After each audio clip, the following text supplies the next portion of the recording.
नमस्कार मित्र, आज आपण रणगाव तालुका इंदापूर जिल्हा पुणे या ठिकाणी आलेलो आहे। या ठिकाणी येण्याचं कारण की दिनांक 24 मे 2026 रोजी आदतचा रणसंग्राम होणार आहे। शंभूराजे केसरी या नावाने आपल्यासमोर संपूर्ण आयोजक टीम आहे। आता मैदानाची साधारणतः 80% तयारी पूर्ण झालेली आहे। आपण आयोजकांकडून जाणून घेऊया। नमस्ते भाऊ। नमस्ते। आता आपण मैदान तयार करायच्या अगोदर एकदा मुलाखत घेतली होती, त्यावेळेस रपच रान होतं हो आणि आता तास टाकून तुमचं गॅलरी ही सगळं तयार आहे। हो तर मला आता सांगा की तयारी कुठपर्यंत आली आता? आता 80% तयारी झालेली आहे। आम्ही पाणी वगैरे मारून रोलिंग वगैरे करून आता फाटी तर तयार आहे। आता मला पहिल्यांदा आता तुम्ही पाण्याचं सांगितलं, मला सांगा की हे तर मातीचं रान आहे, तिथं तर फुफुट अजिबात उडणार नाही, तरी तुम्ही पाणी मारून रोलिंग का केलं?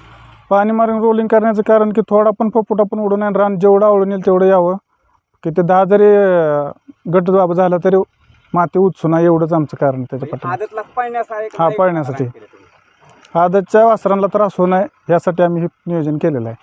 आता जरा पाठीमागे आपण आता ह्या मैदानाचं नियोजन कशा संदर्भात केले, म्हणजे केसरीचं नाव काय आणि कशासाठी तुम्ही हे मैदान भरवलं ते सांगा मला। आम्ही छत्रपती संभाजी महाराज यांच्या जयंतीनिमित्त शंभूराजे केसरी या नावाने मैदान घेतलेलं आहे। आमचं प्रथम पर्व आहे रणगाव गावामध्ये। त्याच्या पाठीमागचा हेतू एवढंच की असंच मैदान आमच्या गावात पारंपरिक पद्धतीने चालू राहावं आणि असं पहिलं पर्व आहे, पहिलं आम्ही कुस्त्या घ्यायचो, इथून पुढे आम्ही बैलगाडा शर्यत कायम घेत राहू। या अगोदर तुम्ही कुस्त्याचं मैदान भरवत होता, हो, ते आवड जपत जपत आता तुम्ही बैलगाडा शर्यत। धन्यवाद भाऊ। मला आता ह्या मैदानाच्या बक्षिसाचं स्वरूप सांगा। या मैदानावर प्रथम पारितोषिक आहे 1,11,111 रुपये, द्वितीय पारितोषिक आहे 71,111 रुपये, तृतीय पारितोषिक आहे 51,111 रुपये, चतुर्थ पारितोषिक आहे 41,111 रुपये, तसं 5व्या क्रमांकाचं पारितोषिक आहे 31,111 रुपये, 6व्या क्रमांकाचं पारितोषिक आहे 21,111 रुपये आणि 7व्या क्रमांकाचं पारितोषिक आहे 11,111 रुपये। तसंच क्वार्टर फायनलला आम्ही प्रत्येकी 2,000 रुपये ठेवलेले आहे। या मैदानाची प्रवेश फी किती असेल? ह्या मैदानाचे बक्षिसानुसार आम्हाला सगळ्यांच्या सांगण्यात आलं की 1,11,111 रुपये जर बक्षीस असेल तर तुम्ही 1,100 रुपये प्रवेश फी ठेवली पाहिजे, पण आम्ही कमी ठेवलेले आहे, आम्ही 1,000 रुपये प्रवेश फी ठेवलेली आहे। म्हणजे हे मैदान तुम्ही बैल मालकाचा विचार करून प्रवेश फी कमी केली? हो। धन्यवाद। त्याचबरोबर आता मला सांगा की ह्या मैदानाची ऑनलाईन नोंदणी किती तारखेपासून किती तारखेपर्यंत? ऑनलाईन नोंदणी 20 तारखेपासून चालू झालेली आहे, 23 तारखेला संध्याकाळपर्यंत चालू राहील। संध्याकाळी लॉट्स पाडले जातील उद्या संध्याकाळी। बरं, आता साधारणतः किती गाड्या नोंद असतील? 100 नोंद झालेल्या आहेत गाड्या आता, बरं, अजून चालूच आहे नोंदणी। जर समजा आता काय आदतचं मैदान आहे, बक्षीस स्वरूप चांगलं आहे, मैदान चांगलं आहे, नवीन ठिकाणी मैदान आहे आणि आयोजन टीम ही माझ्या नजरेतून चांगली आहे, तर गाड्यांची संख्या वाढू शकते, तर त्याचप्रमाणे मग तुम्ही बक्षिसाचं स्वरूप वाढवचाल? हो, गाड्यांची संख्या जर वाढली तर आम्ही बक्षिसाची संख्या वाढवणार। धन्यवाद भाऊ। मित्रो, आपल्या समवेत कांताभाऊ पैलवान कामगार केसरी कांताभाऊ पैलवान आहेत। नमस्ते भाऊ। नमस्ते। आता काय ह्या मैदानाच्या सुरुवातीपासून नियोजनापासून तुम्ही रान तयार करण्यापासून, म्हणून मी तुम्हाला विचारतो आता ह्या मैदानाची मला तासांची लांबी सांगा। तासाची लांबी 840 फूट आणि तासांची रुंदी? 15 फुटावर तास टाकले, पण मध्ये मध्ये 14 फूट अंतर आहे आता। हा, म्हणजे ते अर्धा फूट जातं हा, आतला अंतर. हातला 14 आहे। त्याचबरोबर सुट्टीच्या खाली किती जागा आहे? सुट्टीच्या खाली 500-600 फूट आहे की। आणि निकाल रेषेच्या पुढे किती जागा आहे? 700 असेल, 700 फूट। आता हे 700-800 मातीचं रान आहे, त्यामुळं निकाल रेषेच्या पुढे सुद्धा तुम्ही नांगरणार आहे? हा, 2 जागेवर नांगरले, बरंच अंतर आहे, 700 फूट म्हणजे जास्त अंतर झाले। बरं, आता गॅलरी तर टाकून झालेले आहे, तर दोन्ही साईडला गॅलरी आहे? हा, दोन्ही साईडला गेले रे, बॅरिकेड आहे। असेल आता फक्त बॅरिकेड टाकायचं राहिले, बॅरिकेड हा, चालू आहे, बॅरिकेड टाकायचं चालू आहे आता। त्याचबरोबर आता मैदान तुम्ही ज्या दिवशी पहिल्यांदा आला त्यावेळेचं क्षेत्र आणि आज फाटी टाकून तुमचं रोलिंग करून पाणी मारून आता फाटी, ह्यात काय फरक दिसतो? पहिले क्षेत्र ना आता क्षेत्र 100% बदल झाला आता। म्हणजे दगड सुद्धा फाटीच्या मधले आम्ही इचून काढलेत।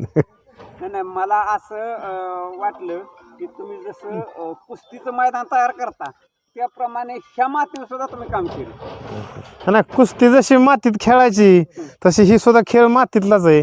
एवढाच फरक आहे की ही ज्याला खेळ खेळायचा आहे त्याला बोला येत नाही, आणि मातीतला खेळ असा आहे त्यांना बोला येते, ती म्हणते ती दगड काढा, पण ती ह्यांना सांगा येत नाही बाबा दगड आहेत, पण त्यांचा आम्हाला माहिती मातीतलाच खेळ आहे, त्यामुळे आम्ही दगड सुद्धा काढले त्यातली. बरोबर, धन्यवाद भाऊ. मित्रो समवेत अंतुर्ण्याचे सरपंच गणेशभाऊ शिंदे आहेत. नमस्ते सरपंच. नमस्ते. आता तुम्ही ह्या मैदानावर प्रत्यक्ष पाहणी करण्यासाठी आला, मैदानात प्रत्यक्ष तुम्ही कामही केले, तर आता मला सांगा, ह्या मैदानाच्या दोन्ही साईडला बॅरिकेड आहे, हां. त्याचबरोबर ह्या मैदानात जण अपघात वगैरे होणे शक्यता असते, तर त्यासाठी ॲम्ब्युलन्सची सोय असेल का? आपल्याकडं या मैदानात एखादा अपघात घडला तर 2 ॲम्ब्युलन्सची सोय केली आपण अपघातग्रस्त व्यक्ती असेल कोण असेल त्याला हॉस्पिटलपर्यंत नेण्याची सोय केली. तिथून पुढची जबाबदारी तिथून पुढची जबाबदारी त्यांची राहील.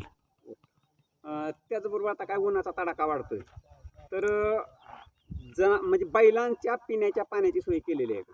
आपण बैलांच्या पिण्याच्या पाण्याची सोय केली आहे, त्याचबरोबर माणसांसाठी पण थंड जारचं पाण्याची सोय केलेली आहे. त्याचबरोबर मैदाना दिवशी पशुवैद्यकीय अधिकारी हजर असतील. हो, पशुवैद्यकीय अधिकारी हजर असतील त्या दिवशी मैदानात. त्याचबरोबर काय होतं, आता उन्हाचा तडाखा वाढतोय, कोणाला चक्कर वगैरे येते, तर त्यासाठी माणसांचे डॉक्टर हजर असतील. हो, माणसांचे डॉक्टर, वैद्यकीय विभाग तो पण हजर असेल मैदानात. तो पण प्राथमिक विभाग, हो, प्राथमिक उपचार, प्राथमिक आरोग्य विभाग तो बी हजर असेल. हा हजर असेल. तर त्याचबरोबर प्रेक्षकांनी काय खबरदारी घ्यावी? प्रेक्षकांनी स्वतःच्या जबाबदारीवर मैदानात उपस्थित राहायचं, कुणी निकाल रेषेच्या पुढे यायचं नाही. नमस्ते सेठ, आपला परिचय द्या. मी रवी महाडिक रणगाव. बरं, आता हे तुमच्या क्षेत्रात शर्यत होती, हो, बरोबर आहे, तर आता मला सांगा की ज्यावेळेस क्षेत्र तुम्ही निवडलं तर त्यावेळेस फाट्या टाकायच्या अगोदर चौबोध क्षेत्र सगळं व्यवस्थित मोजून घेतलं का? हो, सगळं मोजून घेतलं. काटकोन, त्रिकोण, म्हणजे काटकोन आणि आयतामध्ये? हो, सगळं टेपने मोजून व्यवस्थित करून घेतले. बरोबर, म्हणजे ही तासांची लांबी बरोबर सगळी सारखी हो, सगळ्यात सेम. आणि रुंदी सेम. सेम येणार, हो म्हणजे गुन्ह्यामध्ये आहे मैदान बरोबर. हो, गुन्ह्यामध्ये. आता ह्या मैदानात आता तुमचं जरी क्षेत्र असलं तरी मला असं लक्षात आलं, मी त्या दिवशी बघितलं, आजही बघितलं, पण तुम्ही स्वतःच मैदानात कष्ट करून म्हणजे फाटे टाकणं, तास मारणे, खरांडी मारणे, रोलिंग करणे, त्यावेळेस सगळं लक्ष तुमचंच आहे. हो, आहे ना, आपलंच मैदान आहे, आपणच केलं पाहिजे. म्हणजे सगळी जबाबदारी तुमच्याकडे आहे. नाही, सगळ्यांचंच आहे, पण शेवटी हाय जे होत आहे ते केलं पाहिजे. म्हणजे करून घेतलं हां. सगळं. आता मला सांगा, तुमचं स्वतःचं क्षेत्र आहे म्हणून विचारतो मी, तास टाकायच्या अगोदरचं मैदान आणि आता मैदान काय फरक वाटतो? जमीन आसमानचा फरक आहे. म्हणजे तुम्हाला असं वाटलं का आता चप्पल काढून आपण पळावं? 100%. 100% म्हणजे बैलांना पळायला चांगला आहे. 1 नंबर.